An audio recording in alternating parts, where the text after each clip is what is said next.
क्या रीमेक्स अब नहीं चलेंगे? क्या किसी भी साउथ की फिल्म का रीमेक हिंदी में करना इज नो लॉन्गर वायबल?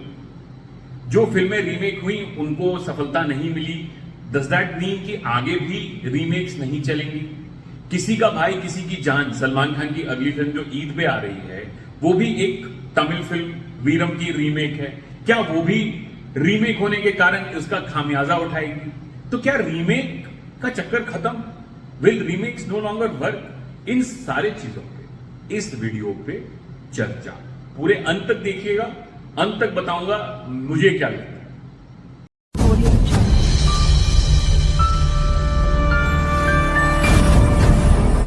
दोस्तों, ये रीमेक डिबेट बहुत तूल पकड़ लिया इसने जब Vikram Vedha did not work. Vikram Vedha was a very anticipated Hrithik Roshan की जो फिल्म थी, remake of this film of the same name Tamil film, और उसको बॉक्स ऑफिस पे सफलता नहीं मिली। तो उसके बाद में there was this whole debate which started कि maybe remakes are no longer viable, audience को यूट्यूब पे फ्री में देखने को मिल जाती है, पिक्चरें हिंदी डब मिल जाती हैं, तो वो थिएटर क्यों आएंगे, वगैरह वगैरह, यहाँ वहां की बातें वगैरह वगैरह। तो द होल डिबेट स्टार्ट। उसके बाद में दृश्यम 2 आती है जो कि complete same to same remake है। दृश्यम 2 मलयालम फिल्म विच जो वहां पे रिलीज हुई थी, हालांकि वो थिएटर में नहीं रिलीज हुई थी, ओटीटी पे रिलीज हुई थी, और मैंने ओटीटी पे जिस दिन रिलीज हुई थी उसी दिन देखा था, और मैंने दृश्यम 2 जाके थिएटर में देखा। तो दृश्यम 2 ने कमाल का बिजनेस किया। तो then again people got confuse कि यार ये भी तो रीमेक थी, कैसे चल गई? तो देन पीपल स्टार्टेड जस्टिफाइंग कि ये ब्रांड है, ये है, फलाना है, ढिमकाना है, Drishyam is a very well spread out, well known brand, etcetera etcetera etcetera. चलो ठीक है, कोई बात नहीं है। फिर भोला का ट्रेलर रिलीज हुआ। तो फिर लोगों ने कहा कि वाह वाह वाह वाह, क्या ट्रेलर है, बहुत अच्छी बात है, ये तो बहुत अच्छी है, फिल्म चलेगी। और मुझे भी लगा कि फिल्म ठीक लग रही है ट्रेलर देखने के बाद, टीजर देखने के बाद। But then on the promotional material which came after that did not really live up to the standards of the teaser, to be honest with you. जो गाने भी आए, none of the songs worked. उसके बाद में जो trailer भी आया, that did not really have that kind of an impact, it did not give you an high that you need from an action film. तो हालांकि फिल्म ठीक है, हमारे यहाँ, मेरे यहाँ खास करके पिक्चर ने अच्छा बिजनेस किया और अभी भी ठीक ठाक चल रही है, तो nothing to take away. But जो एक्सपेक्टेशंस थी भोला से, वो भी भोला ने लिव अप नहीं किया। तो again the knives are out कि भाई रीमेक तो बनाना ही नहीं चाहिए, क्योंकि ये तो फ्रीली अवेलेबल है, यहाँ है वहां है। अब ये बातें फिर से तूल पकड़ गई क्योंकि सलमान खान की अगली फिल्म जो वो भी रीमेक है। क्या है कि काफी समय हो गया मुझे बॉक्स ऑफिस पे बैठे हुए, टिकटें बेचता हूं रोज मैं उस हिसाब से, तो जितनी मुझे समझ बूझ है उसके हिसाब से आपको बताता हूं। बॉक्स ऑफिस को पता नहीं होता है कि रीमेक है कि नॉन रीमेक है, या ये है या वो है। बॉक्स ऑफिस के ना बड़े सिंपल से रूल्स होते हैं, और वो रूल्स में अभी कोविड के बाद में क्या हो रहा है कि लोग बोल रहे हैं कि फ्रेंचाइजेस और सीक्वल्स और यूनिवर्सेस बड़ा अच्छा रिसीव हो रहे हैं। बिल्कुल रिसीव हो रहे हैं। क्यों हो रहे हैं? सवाल आपको यह समझना होगा कि क्यों हो रहे हैं। फ्रेंचाइजेस और सीक्वल्स इसलिए रिसीव हो रहे हैं अच्छे, और ऑडियंस बड़े तादाद में आ रही है, क्योंकि ऑडियंस को उसमें अश्योरेंस मिलता है, ऑडियंस को उसमें कंफर्मेशन मिलती है कि हाँ, यहां पे कोई हेतु मजबूत वाली चीजें नहीं होने वाली है, कोई बम नहीं फटेगा, कोई सरप्राइज नहीं होगा। I know what I am in for. That is what a franchise guarantees. That is what happened with Drishyam, and that's why Drishyam succeeded. Suryavanshi, भूल भुलैया, आपको यहां तक कि Pathan, so people knew what they were in for. So hence franchises are doing so well, not only in India but across the world also. The biggest hits post pandemic are franchises. Original films कहीं पे उतना धंधा नहीं कर पा रही, हाँ धीरे धीरे धंधा उठ रहा है ओरिजिनल फिल्म्स का, बट वो धंधा नहीं है। तो सवाल है कि लोगों को फ्रेंचाइजेस पे इतना भरोसा क्यों? क्योंकि फ्रेंचाइज में गारंटी है, फ्रेंचाइज में अश्योरेंस है।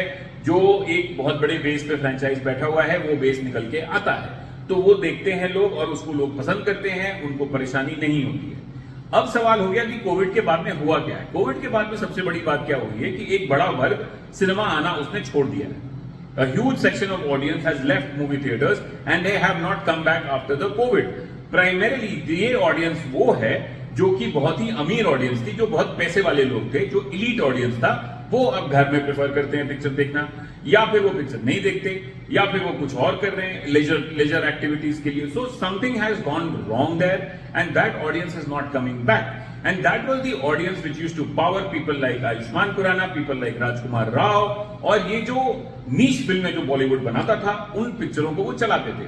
क्वीन को चलाते थे, all this cinema that used to come, that this जो 4-5 मेट्रो के लिए पिक्चरें बनती थी, जो 90% हिंदुस्तान को समझ में नहीं आती थी, वो पिक्चरों को वो चलाते थे. तो वो लोग अब वापस नहीं आए हैं उस तादाद में, कुछ आए होंगे, लेकिन ज्यादातर लोग वो निकल गए. Maybe they have built home theaters inside their home, who knows? But that audience is not coming back. Which audience has come back? The masses to an extent have come back, the youth is there, the family audience to an extent is there. So there has been a reduction in the audiences. तो अगर आपकी audience कम हो गई है, तो आप निश film नहीं बना सकते. अगर आपको निश फिल्म बनानी है, तो आपको फ्रेंचाइज की मदद लेनी पड़ेगी. पहली बात, ये इसको दिमाग में रखिएगा कि जैसे मैं देखता हूं, मे बी आप अपने विचार दे सकते हैं, may be you can differ from me. तो अगर आपको नीश फिल्म बनानी है, जो कि दृश्यम एक सॉर्ट ऑफ नीश फिल्म थी, जिसमें उतना तामझाम नहीं था, कमर्शियल नहीं था, लेकिन फिर भी पिक्चर चली, पूरे देश में चली. तो because it was a franchise and Drishyam, Vijay Salgaonkar family, 2 October वगैरह वगैरह, with very entrench in the साइकीज of the north audiences, hence they went for it, और फिल्म भी आउटस्टैंडिंग थी. उसके बाद में अभी बात करते हैं किसी का भाई किसी की जान, या भोला में प्रॉब्लम क्या हुई कि भोला में, और खास करके आपको Vikram Vedha was had sectional appeal. It did not have a complete massy flavour. तो विक्रम वेदा में प्रॉब्लम यह था कि ऋतिक रोशन दाढ़ी बनाए हुए थे, अगली लग रहे थे, उनके साथ में कोई हीरोइन नहीं थी. अब लोगों को ऋतिक रोशन देखने का मन तब करता है जब Hrithik Roshan looks like a dream, जब वो वॉर जैसी पिक्चरें करते हैं, इस तरह की पिक्चरें करते हैं. तो वो जो फिर आप बोलेंगे कि सुपर 30 तब चली थी कोविड के पहले, अभी आएगी तो उसका चलना बड़ा मुश्किल है. ऐसी फिल्में लोग घर पे देखना पसंद करते हैं, ना कि थिएटर में जाना. थिएटर में जाने का मतलब है कि कुछ बड़ा होना चाहिए. तो थोड़ा सा ऑडियंस का प्रेफरेंस भी चेंज हुआ है. जो थिएटर जा भी रहे हैं लोग, उनके लिए भी डेफिनेशन चेंज हुए हैं. एक वर्ग नहीं आ रहा है, दूसरा थिएट्रिकल का डेफिनेशन चेंज हो गया है. तो ये 2 चीजें हैं, ये काम कर रही हैं बॉक्स ऑफिस पे, और इसी को लेके इतना कंफ्यूजन क्रिएट होता है. तो विक्रम वेदा बाहर हो गई because it was a sectional appeal था पिक्चर पे, वो पूरा 4 क्वाड्रेंट अपील नहीं था. भोला में भी आप देखेंगे तो ना रोमांस माइनस था, फैमिली माइनस था. It was looking like a dry cut action movie. तो ये फैमिली ऑडियंसेस पहले दिन से उससे कट गई, तो उनको ये अपील नहीं की. Had it been a complete package, it would have worked. तो इस लेके ये फिल्में नहीं चल पाई, इसलिए कि इस फिल्मों ने अंडर परफॉर्म किया. मैंने कहा मेरे हिसाब से दोनों पिक्चरों ने अपने हिसाब से कोविड के बाद में अच्छा धंधा निकाला है, मेरे हिसाब से. लेकिन अगर आप उनसे उम्मीद करेंगे कि 150-200 करोड़ का धंधा कर ले, तो मुश्किल है, क्योंकि वो सेक्शनल अपील में नहीं आ रही है ऑडियंस. जहां तक बात है किसी का भाई किसी की जान की, तो ये रीमेक है, लेकिन भाई साहब, ये हर एक सेक्शन ऑफ द ऑडियंस को अपील करती है picture. Youth, old, young, female, family, जितना आपके ऑडियंसेस हैं, मासेस, यूथ, फैमिली, सबको ये पिक्चर अपील कर रही है. तो इस फिल्म में गाने हैं, एक्शन है, कॉमेडी है, रोमांस है, ड्रामा है, इंट्रीग है, फैमिली एंगल है, सब कुछ है इस पिक्चर में. तो इस पिक्चर में से सेक्शनल अपील वाली बात जो भोला और विक्रम वेदा में थी, वो किसी का भाई किसी का जान में नहीं. It is an out and out masala entertainer, जो कि बॉलीवुड पहले बनाता था, बीच में छोड़ दिया उसने. और अभी जो साउथ के जो this is the bread and this kind of cinema is the bread and butter of the south superstars. This is the kind of cinema they make. इसमें थोड़ा स्केल बढ़ा दीजिए, कहानी को थोड़ा ट्विस्ट कर दीजिए. यही फिल्में साउथ में ज्यादातर अब बड़े बड़े सुपरस्टार्स उनकी इसी तरीके की फिल्में बनाते हैं. तो ये फिल्म बिल्कुल 4 क्वाड्रेंट फिल्म है, सारे सेक्शंस को अपील करती है. तो मेरे हिसाब से इस फिल्म की ओपनिंग जो है, उस सभी ऑडियंसेस को अट्रैक्ट करेगी. तो ये दोनों ट्रैप्स को बीट कर सकती है फिल्म, अगर इसके पिक्चर का वर्ड बहुत अच्छा लगने जा रहा है. इसकी ओपनिंग तो डेफिनेटली दोनों फिल्मों, विक्रम वेदा और उससे काफी बेटर होने वाली है. दूसरा बात है कि Salman Khan has a huge draw in himself. Eid पे फिल्म आ रही, तो मुझे नहीं लगता कि ये फिल्म में कुछ प्रॉब्लम होगी रीमेक वाली.